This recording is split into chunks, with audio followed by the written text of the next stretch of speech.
ina dhamira ya kweli ya kutaka kuwatumikia wananchi wa Iringa mjini. Iringa mjini inahitaji sauti kubwa. Iringa mjini inahitaji weledi.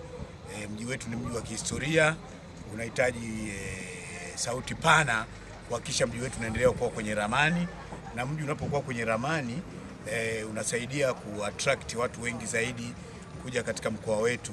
Kwa hiyo mkoa wa Iringa ni mkoa wa vibe, unahitaji vibe kubwa kwa ajili ya kushirikiana na wanachama kwa ujumla kuleta mabadiliko katika nchi yetu. Ulikuwa mbunge hapa kwa takriban miaka 10. Pengine nini hasa kimekufanya kurejea tena? Unadhani kuna kitu gani? Kwanza kabisa lazima tujue kwa nini mbunge kazi yake ni. Kwa mujibu wa katiba ya Jamhuri ya Muungano wa Tanzania, mbunge ana kazi mbili. Kazi ya kwanza ni kuisimamia serikali. Kazi ya pili ni mwakilishi wa wapiga kura wake kutoka kwenye jimbo analotoka. Ni kweli nimekuwa mbunge kwa miaka 10, lakini mbunge anawajibika katika maeneo manne. Jambo la kwanza, mbunge anawajibika kwa nchi yake, na ndio maana mbunge akichaguliwa anaapa kuilinda katiba ya Jamhuri ya Muungano wa Tanzania. Kwa kitu cha kwanza, mbunge anawajibika kwa nchi yake. Kitu cha pili, mbunge anawajibika kwa dhamira yake, nia yake ya dhati, dhamira yake, kwa nini anataka kuwa mwakilishi wa wananchi. Kitu cha tatu, mbunge anawajibika kwa wapiga kura wake, kwa sababu wanaokupigia kura sio wa chama chako tu, wanakupigia wote. Na kitu cha nne, mbunge anawajibika kwa chama chake. Sasa kwa kifupi nifafanue haya mambo manne. La kwanza, anawajibika kwa taifa lake kama nilivyosema, anaapa kuilinda katiba ya Jamhuri ya Muungano wa Tanzania, kulinda rasilimali za Tanzania. Uzalendo, ni wajibu wa mbunge kuwa mzalendo, kwa sababu hicho ndio kitu cha kwanza, anaapa kwa mujibu wa katiba ya Jamhuri ya Muungano wa Tanzania. Lakini cha pili, dhamira yake, kitu gani kinamsukuma?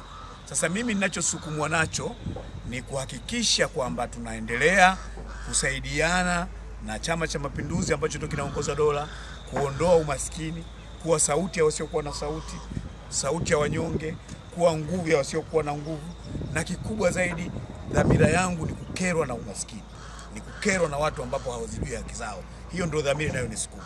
Lakini cha pili, Watanzania wote wa Iringa kama wakinipa kura hawataenda Dodoma ambako ndio kuna keki ya taifa. Lazima nijue kwamba mimi na wawakilisha wananchi, siendi kupeleka matakwa yangu. Lazima niwe msemaji wao. Wanyonge hawa wanaokosa huduma za afya, wanaokosa mambo mbalimbali, lazima wawe na sauti yao, ambayo hilo ni jambo la msingi kwa mbunge. Hiyo dhamira, lakini na uwakilishi kwa wananchi ndio mkubwa. Na nilipokuwa huko nyuma miaka 10, nilijitahidi sana kabla ya kwenda bungeni, na nikirudi bungeni lazima nilikuwa nakutana na wananchi ili niwasikilize hawa wanaonituma wanataka nikafanye nini. Lakini cha tatu ni chama ambacho napitia. Lazima niwajibike kwenye chama changu, nijue falsafa, itikadi, mrengo wa chama changu, miiko, lazima nijue, ambao lazima niabide kwenye chama hicho. Kwa hiyo dhamira yangu ni kutaka ninauchukia umaskini, ni kutaka tusaidiane na wenzangu ili tuendelee kuondoa umaskini ambao Dr. Samia Suluhu Hassan amefanya kazi kubwa sana kuondosha umaskini, na mimi kama wananchi wa manispaa ya Iringa wakinisaidia, hayo mambo ndio kile kinachokereketwa katika mwili wangu. Kwa sasa katika nchi hii, Chama cha Mapinduzi ndio chama pekee ambacho kina personnel, kina viongozi wa kutosha, kina wataalamu, kina rasilimali watu, kina fedha, rasilimali fedha, lakini sio tu fedha, kina sera. Sera ambazo ukiangalia vikao vyote vya Chama cha Mapinduzi, kuanzia ngazi ya taifa, kikao cha kamati kuu mpaka kikao cha mtaa, vikao vyao vyote ni kuondosha umaskini wa Mtanzania. Wanashughulika na barabara za Watanzania. Chama cha Mapinduzi kinashughulika na korosho za Watanzania. Chama cha Mapinduzi kinashughulika na mahindi ya Watanzania. Chama cha Mapinduzi kinashughulika na nyanya za Watanzania. Chama cha Mapinduzi kinashughulika na kahawa za Watanzania. Na nimebahatika kutembea karibu nchi nzima nikifanya kazi ya Chama cha Mapinduzi. Nimeona mambo makubwa ambayo Chama cha Mapinduzi kimefanya.